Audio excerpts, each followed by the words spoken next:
The gunshot still echoed in Jack Jensen's ears as he carried his lifeless wife from their homestead. Blood seeped through his fingers, staining his worn cotton shirt crimson. Emily's eyes, once vibrant with life and laughter, now stared blankly at the vast Colorado sky.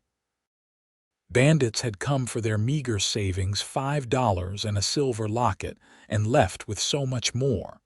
They'd taken the love of his life, the mother of their child, the woman who'd followed him westward on nothing but a promise and a dream.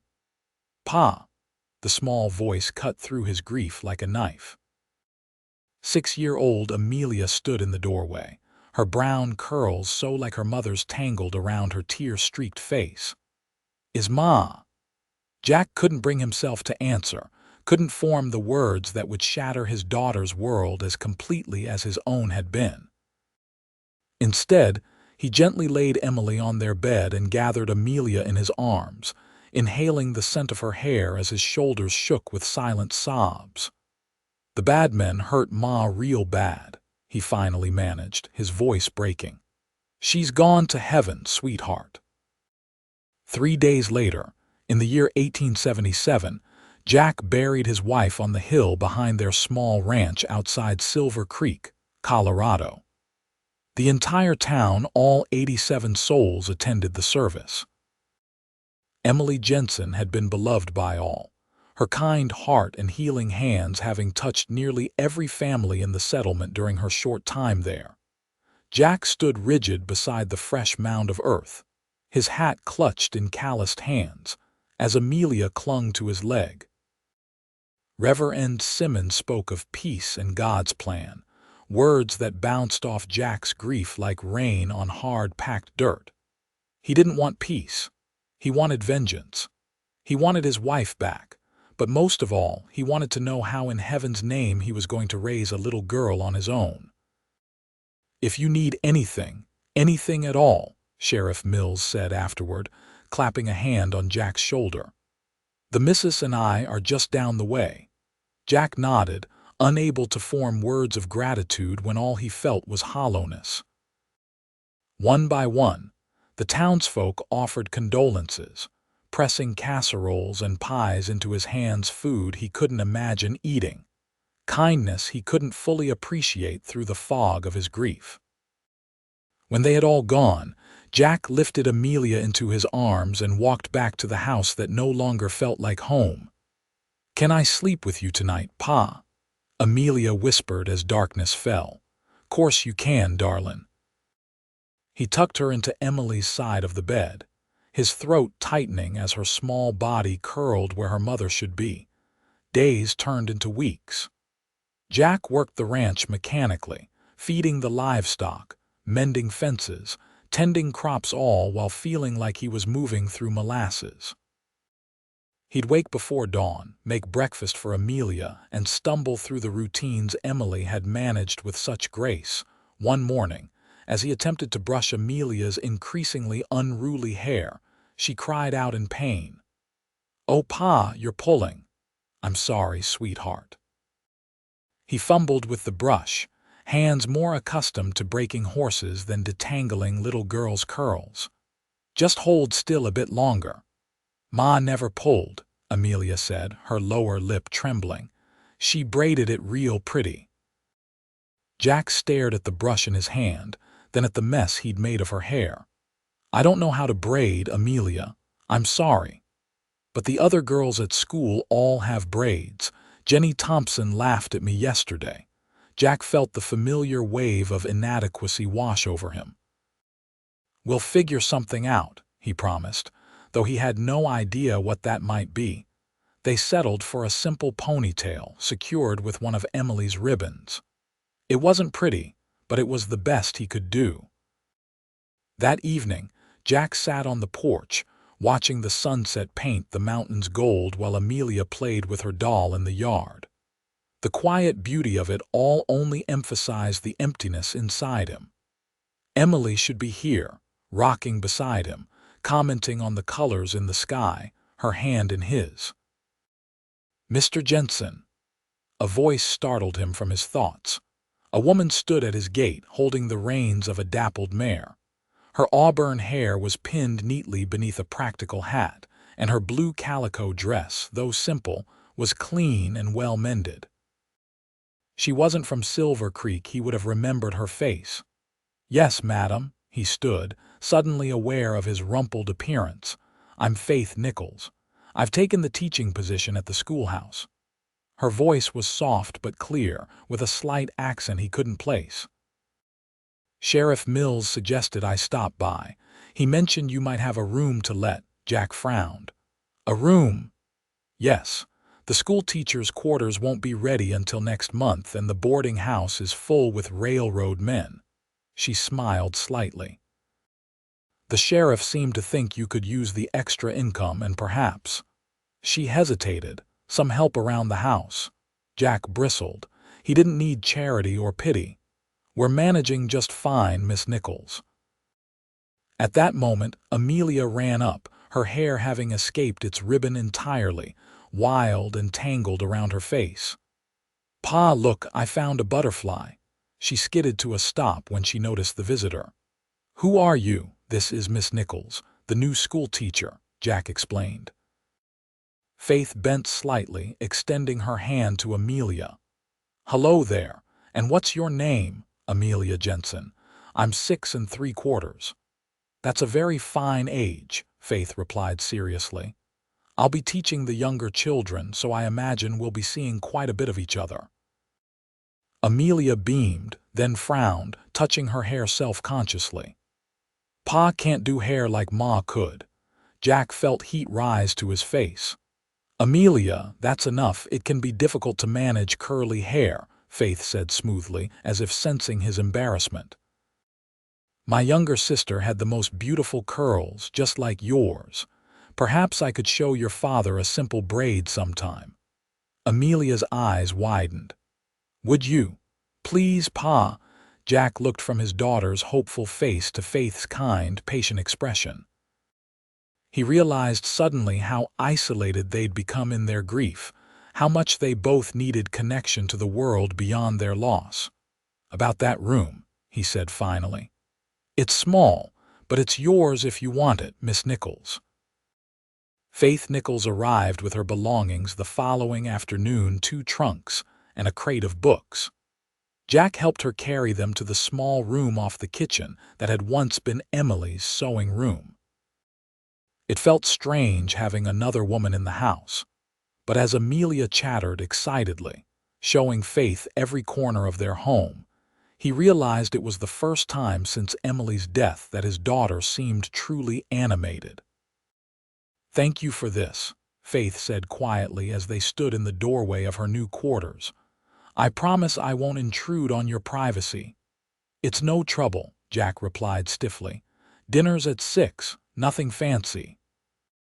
That evening, Jack watched as Faith and Amelia set the table together, his daughter giggling at something the teacher had said. The simple stew he'd prepared seemed inadequate, but Faith complimented it sincerely. "This is delicious, Mr. Jensen." "Jack," he corrected. "If you're staying here, might as well use my given name." "Jack, then," she smiled, and he noticed the small dimple that appeared in her left cheek. After dinner, as he was about to tackle the dishes, Faith stepped in. "Please allow me. It's the least I can do." "You're paying for lodging," he protested. "You don't need to work for it, too." "I don't mind. Actually, I find washing dishes rather soothing." She rolled up her sleeves, revealing slender forearms. Jack hesitated, then nodded. "I'll go check on the stock then." He escaped to the barn, grateful for the familiar smells and sounds. The gelding nickered softly as Jack approached his stall. "Got a woman in the house again. Thunder," he murmured, stroking the horse's nose. "Just temporary, mind you, nothing like—" He couldn't finish the sentence. Nothing like Emily. Nothing would ever be like Emily. When he returned, the kitchen was spotless, and Faith was sitting at the table with Amelia, a book open between them. "And though she be but little, she is fierce," Faith read, her voice lilting with the rhythm of the words. "What's fierce mean?" Amelia asked. It means brave and strong even when you're small, Faith explained. Like you, I imagine. Jack paused in the doorway, watching. Something tight in his chest loosened slightly at the scene his daughter engaged and curious instead of withdrawn and sad. One more chapter, please, Amelia begged when Faith closed the book. I think that's enough for tonight, Faith said gently, but we can read more tomorrow. Promise. I promise. Faith smoothed a hand over Amelia's tangled curls. And if your father agrees, perhaps tomorrow I can show him how to braid your hair before school. Amelia looked to Jack with hopeful eyes. Can she, Pa, please? Jack nodded, unable to deny his daughter this small happiness. If Miss Nichols has the time. Faith, she corrected with a smile. If we're using given names, it seems only fair. The next morning, Jack woke to the smell of coffee and biscuits. For a disorienting moment, he thought Emily was still alive, that the past months had been nothing but a terrible nightmare. Then reality crashed back, and he remembered Faith Nichols was in their home. He dressed quickly and found her in the kitchen, an apron tied over her dress, sliding a tray of golden biscuits from the oven. You didn't have to cook, he said, pouring himself coffee from the pot on the stove. I'm an early riser, she replied, and I enjoy cooking. I hope you don't mind I found flour and lard in the pantry. Mind. No man in his right mind would mind waking to fresh biscuits. The words came out more easily than he'd expected. It had been a long time since he'd engaged in ordinary conversation. Amelia bounced into the kitchen, still in her nightgown.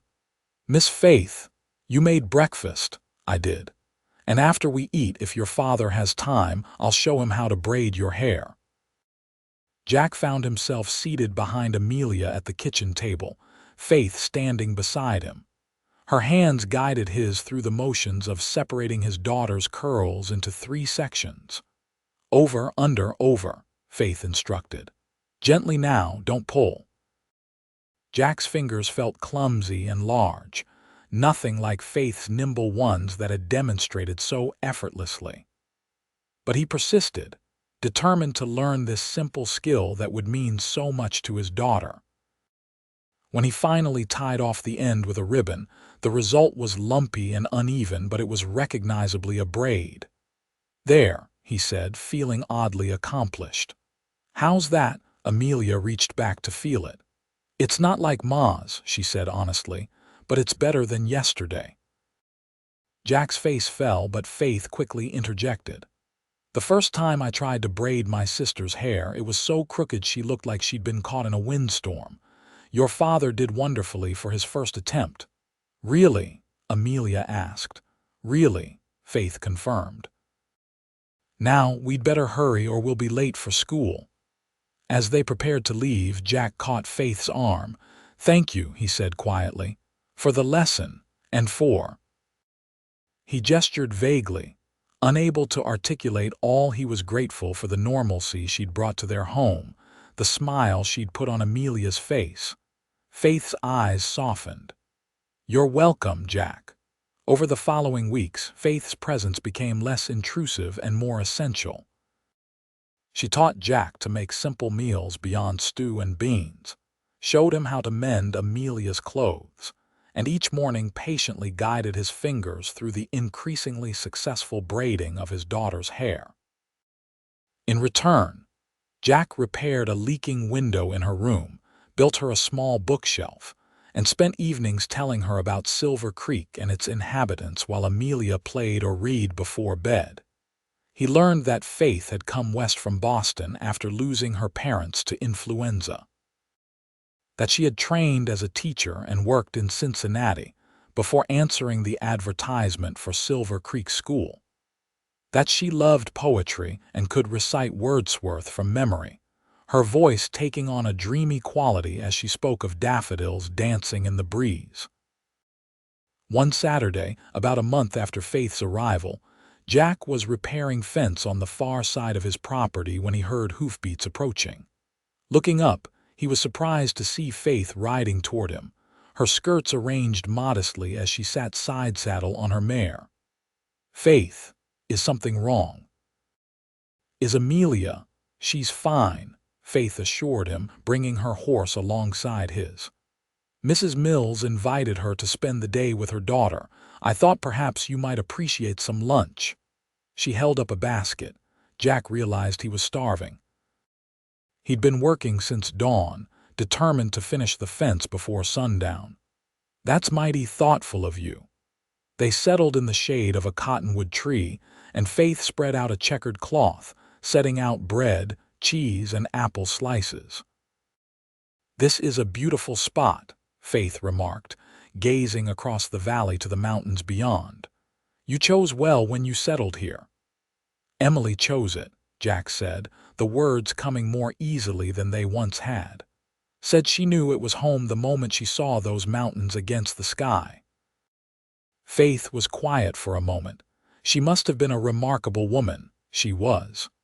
Jack picked up a blade of grass, twisting it between his fingers. "She followed me out here on nothing but faith and love, never complained even when times were hard." "Amelia speaks of her often," Faith said gently. "It's clear she was deeply loved. I couldn't save her." The admission tore from Jack unexpectedly. "I was in the barn when they came by the time I heard her scream." He closed his eyes, the memory still raw.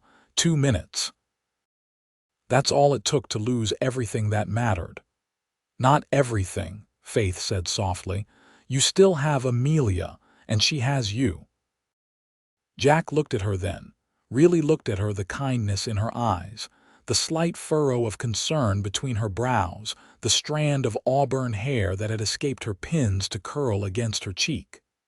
"Thank you," he said, surprised by the roughness in his voice. "For helping us. For teaching me to be what Amelia needs." "You already were what she needs, Jack," Faith replied. "You just needed a little help remembering how to show it." Their eyes held for a long moment until Jack looked away, suddenly aware of his dusty clothes and unshaven face. "I should get back to work if I want to finish before dark." As spring turned to summer, Jack found himself looking forward to evenings on the porch with Faith after Amelia went to bed. She would grade papers or read while he whittled or cleaned his tools, the silence between them comfortable rather than oppressive. One such evening, as fireflies began to appear in the yard, Faith closed her book with a decisive snap. "The schoolhouse quarters are ready." Jack's hands stilled on the bridle he was mending. "Oh, Sheriff Mills told me this afternoon. Apparently the town council finished the repairs last week." "I see." Jack kept his eyes on the bridle, though he was no longer seeing it. "When will you be moving?" "I told him I would think about it." Jack looked up sharply. "Think about it," Faith smoothed her skirt, a nervous gesture he'd come to recognize. "I've grown fond of this place, of the routine we've established, but I don't want to overstay my welcome." "You haven't," Jack said quickly. "Not at all. The thing is, Jack," Faith continued, her voice measured, "I care for you and Amelia very much. And I worry about what people might think with me continuing to stay here now that other accommodations are available." Jack hadn't considered how their arrangement might appear to others. He'd been too focused on the day-to-day comfort Faith brought to their lives, the way she'd helped heal the raw edges of their grief. "Would you prefer to move to the schoolhouse quarters?" he asked, dreading her answer. Faith looked out across the darkening land, her profile illuminated by the lantern hanging from the porch beam. "What I prefer isn't always what's proper," she said finally. "And I would never want to damage your reputation, or Amelia's." Jack set the bridle aside and leaned forward, elbows on his knees. "Faith, I haven't given a damn about my reputation since I buried my wife, but I understand if you feel you need to leave." She turned to him then, her eyes searching his face. "That isn't what I said." "Then what are you saying?" Faith took a deep breath.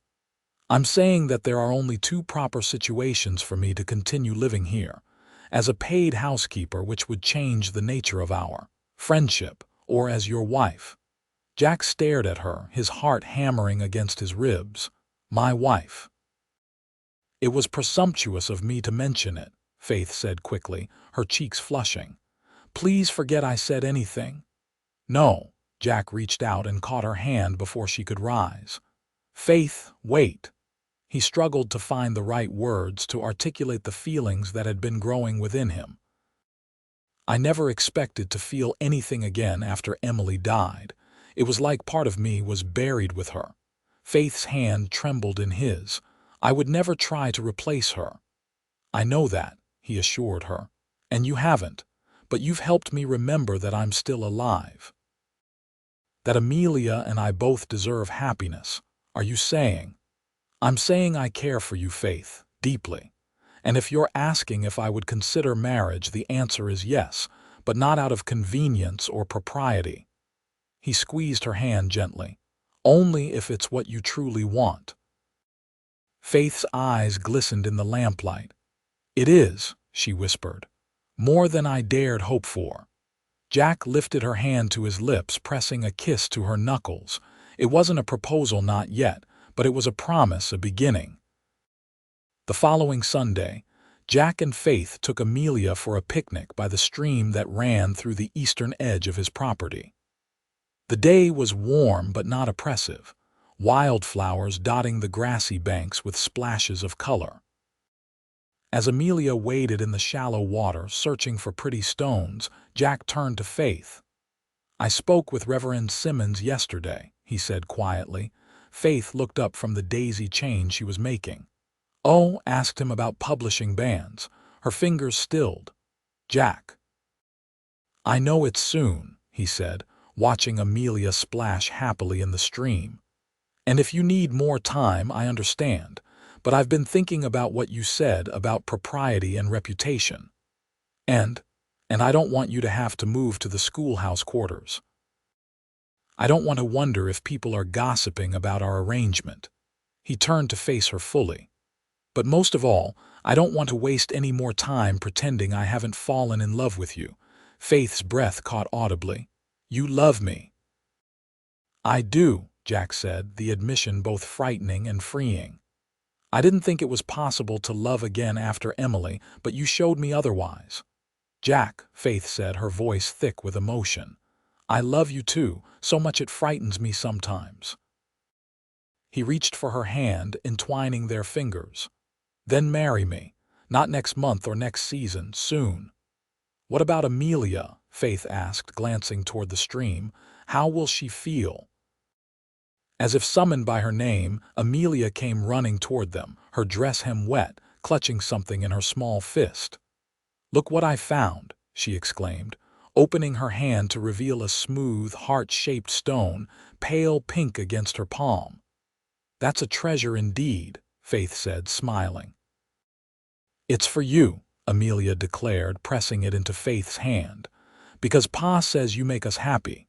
Faith's eyes widened and she looked to Jack, who shrugged with a small smile. Seems she overheard me talking to Thunder in the barn yesterday. Is it true? Amelia asked Faith earnestly. Are you happy with us too? Oh, Amelia, Faith said, drawing the child into an embrace. I've never been happier anywhere in my life. Good. Amelia nodded decisively. Then you should stay forever. Right, Pa? Jack met Faith's gaze over his daughter's head. That's what I was just asking her, Pumpkin. I've asked Miss Faith to marry me. Amelia pulled back, looking between them with wide eyes. Like a new ma, Faith knelt to Amelia's level, taking her small hands. No one could ever replace your mother, Amelia. She will always be your ma, and you will always be her daughter. But if you'll let me, I'd like to be a mother to you too, to love you and care for you, alongside your father. Amelia considered this, her young face solemn. Would you still braid my hair and read to me at night? Every day, Faith promised. And you wouldn't leave, not ever, Faith affirmed. Not as long as you and your father want me here. Amelia launched herself into Faith's arms. Then yes, yes, you can marry Pa, Jack laughed, his heart lighter than it had been in months. Well, I'm glad that's settled.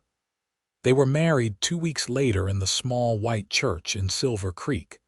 The entire town turned out for the event, the women bringing dishes for the reception held in the schoolyard afterward.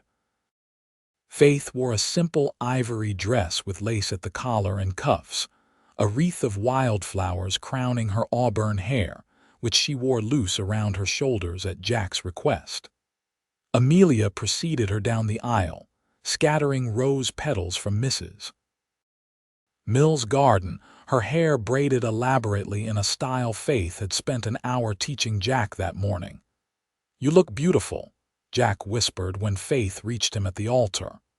"So do you," she whispered back, taking in his clean-shaven face and new shirt. They spoke their vows clearly and confidently, promising to love, honor, and cherish one another for all their days. When Reverend Simmons pronounced them husband and wife, Jack kissed Faith with a tenderness that brought tears to her eyes. The celebration lasted well into the evening, with music and dancing under lanterns strung between the schoolyard trees. As twilight deepened to night, Jack found Faith sitting with Amelia, who had fallen asleep in her lap despite the ongoing festivities. "Ready to go home, Mrs. Jensen?" he asked, offering his hand. Faith smiled up at him, the title still new and wondrous. "Yes, I believe we are." Jack lifted Amelia gently, cradling her against his chest. Together, they bid farewell to their guests and climbed into the wagon Jack had decorated with ribbons and flowers for the occasion. The journey home was quiet, Amelia sleeping soundly between them, the only sounds the creak of the wagon wheels and the chorus of crickets in the fields they passed. When they arrived, Jack carried Amelia to her bed while Faith lit lamps throughout the house, their house now, truly and legally. "She didn't even stir," Jack said, joining Faith in the kitchen. "Out like a light," Faith smiled. "It was an exciting day for all of us." Jack stepped closer, drawing her into his arms. "Are you happy, Faith?" "Truly, truly," she affirmed, resting her head against his chest. "More than I ever imagined possible." He tilted her face up to his. "I never thought I'd get a second chance at love. Never thought I deserved one after failing Emily." "You didn't fail her, Jack," Faith said firmly. "And loving again doesn't dishonor what you had with her. It honors it by proving how well she taught you to open your heart." Jack kissed her then, a kiss that spoke of gratitude and promise and a future bright with possibility. Later, as they lay together in the quiet darkness of their bedroom, Faith's head pillowed on Jack's shoulder. He traced patterns on the soft skin of her arm. "What are you thinking?" she asked, her voice drowsy with contentment. "That I'm the luckiest man in Colorado," he replied. "Maybe in all the territories." Faith pressed a kiss to his chest. "And I'm the luckiest woman." The days and weeks that followed settled into a new rhythm, different from what had come before, but no less harmonious. Faith continued teaching at the schoolhouse, returning home each afternoon to help Amelia with her lessons while Jack tended to the ranch. Evenings were spent together reading, talking, or simply enjoying one another's company. Each morning, Jack braided Amelia's hair with increasing skill, while Faith prepared breakfast and packed lunches for herself and her stepdaughter. The domestic routines that had once been such a struggle now flowed smoothly, tasks shared between them. As summer waned into fall, Faith and Jack planted a garden behind the house, herbs and late vegetables they hoped would withstand the coming frost. They worked side by side, digging and planting, their hands occasionally brushing in the dark soil. "I've been thinking," Faith said, patting earth around a young sage plant. "The back room would make a lovely nursery someday." Jack's hand stilled on the trowel he was using. "A nursery?" Faith glanced up at him, a small smile playing at the corners of her mouth. With a window to catch the morning light. Faith, Jack said carefully, setting aside the trowel, are you saying? Her smile widened. Dr. Thompson confirmed it yesterday. We're going to have a baby, Jack. Next spring. Jack stared at her for a long moment, then let out a whoop of joy that startled the chickens in their nearby coop. He pulled Faith to her feet and spun her around, careful not to squeeze too tightly. A baby, he repeated, his voice filled with wonder. Our baby. Faith laughed, her eyes shining. Our baby. When they told Amelia that evening, her reaction was one of pure delight. She immediately began suggesting names and planning what toys she would share with her new sibling. Can I help take care of the baby? She asked eagerly. I'm old enough to be a big sister now. You'll be the very best big sister, Faith assured her, and the baby will be so lucky to have you. As Amelia chattered excitedly about the baby, Jack watched Faith the way she listened attentively, answered patiently, her hand resting unconsciously on her still flat stomach. The love that swelled in his chest was so powerful it almost hurt. Winter came early that year, blanketing Silver Creek in snow by mid-November. Jack spent the cold days repairing equipment in the barn and building a cradle from cherry wood, carefully sanding each piece until it was smooth as silk. Faith, meanwhile, sewed tiny gowns and blankets in the evenings, her needle flashing in the lamplight as she hummed softly. Amelia insisted on helping, clumsily stitching a small quilt square each night, which Faith would later incorporate into a larger blanket. Christmas brought a brief thaw, and a house full of visitors, the Millses, Reverend Simmons and his wife, and several families from town who came bearing gifts and good wishes. Faith, beginning to show her condition, glowed with health and happiness as she served mulled cider and ginger snaps. You've done well for yourself, Jensen, Sheriff Mills remarked as they stood on the porch, watching the women talk inside. Got yourself a fine family there. That I do, Jack agreed, his chest warm with pride despite the cold. That I do. When spring finally arrived, bringing with it new calves, fresh grass and wildflowers dotting the hillsides, Faith's time drew near. Jack found himself growing increasingly anxious, checking on her multiple times a day, much to her amused exasperation.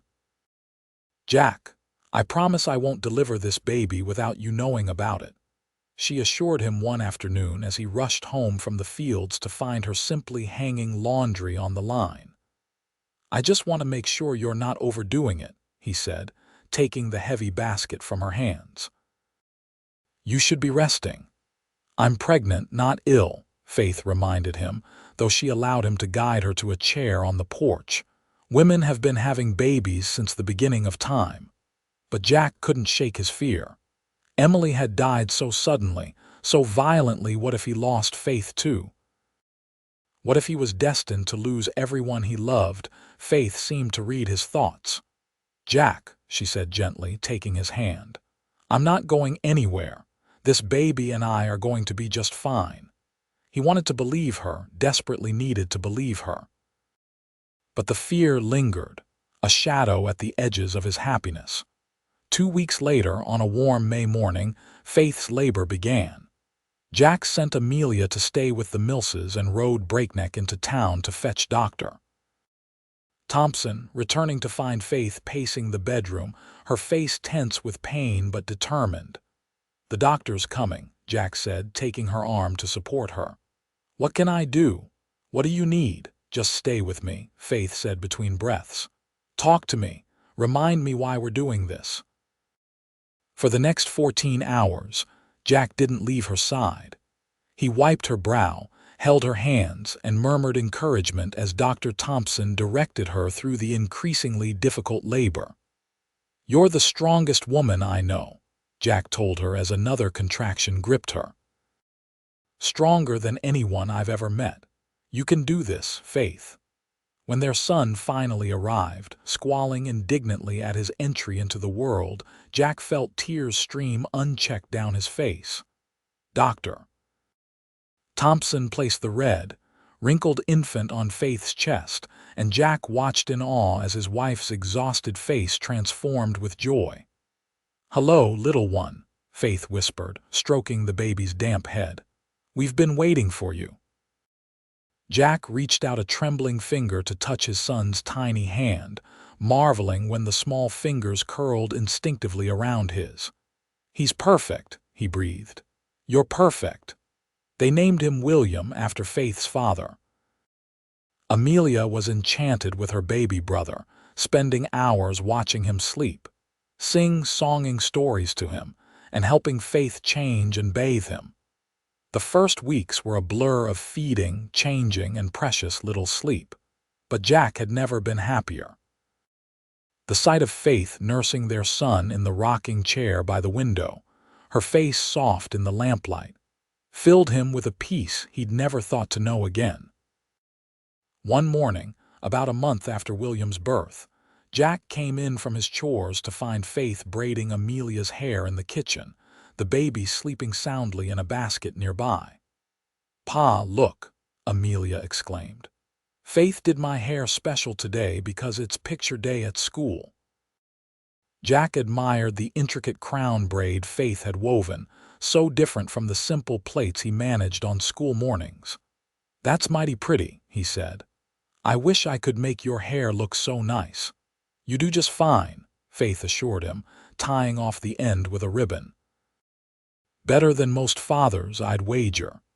"Still can't manage anything fancy like that," Jack said, pouring himself coffee. Faith finished Amelia's hair and stepped back to admire her work. "There," she said softly, her voice catching slightly. "She looks like her ma." Jack looked up sharply, his coffee forgotten. Amelia had turned to face them, and for a breathtaking moment, he saw Emily in her face, the same warm brown eyes, the same dimple when she smiled. "You think so?" Amelia asked Faith hopefully. "I do," Faith said, smoothing a hand over the girl's braided crown. "I've seen the photograph your father keeps. You have her smile, her eyes." She glanced at Jack. A question in her gaze. Was this all right to discuss? Jack nodded, his throat tight but his heart full. "Faith's right, pumpkin. You're growing more like your ma every day." Amelia beamed, then hugged Faith impulsively before grabbing her lunch pail and skipping out the door for school. When she had gone, Jack crossed to Faith and took her in his arms. "Thank you," he said, his voice rough with emotion. "For what?" "For understanding, for letting her keep that connection to Emily, he struggled to find the words, for loving her enough to share her." Faith rested her head against his chest. "Love doesn't divide, Jack, it multiplies. There's room in Amelia's heart for memories of her mother and love for me, just as there's room in yours for what you had with Emily and what we're building now." "When did you get so wise?" he asked, pressing a kiss to her hair. "Oh, I've always been wise," Faith teased. "You're only just noticing." That evening, as they sat on the porch watching the sunset, William sleeping in Faith's arms and Amelia playing with her doll on the steps, Jack was struck by the fullness of his life. The emptiness that had once threatened to consume him was gone, replaced by a gratitude so profound it humbled him. "I love you," he said simply to Faith. "You saved us." She looked at him, her eyes reflecting the golden light of the setting sun. "We saved each other," she corrected gently. "And we'll keep doing so every day for the rest of our lives." Jack took her free hand in his, marveling at how perfectly it fit within his own. "Promise?" Faith smiled, leaning in to kiss him softly. "Promise." As the years passed, their family grew. A daughter, Sarah, joined them 2 years after William, followed by twins, Joseph and James, 3 years later. The small ranch expanded, prospering under Jack's careful management and Faith's practical guidance. Amelia grew into a beautiful young woman with her mother's kind heart, and her stepmother's love of books. At 18, she began teaching alongside Faith at the Silver Creek School, her gentle way with children earning her the town's admiration. On Amelia's 21st birthday, Jack presented her with a small wooden box he'd crafted himself. Inside lay Emily's silver locket, the one the bandits had overlooked that terrible day, as it had been hidden beneath a loose floorboard with other small valuables. "Your ma would want you to have this," he told her, his voice thick with emotion. "She'd be so proud of the woman you've become." Amelia opened the locket to find a tiny portrait of Emily inside, her smile frozen in time.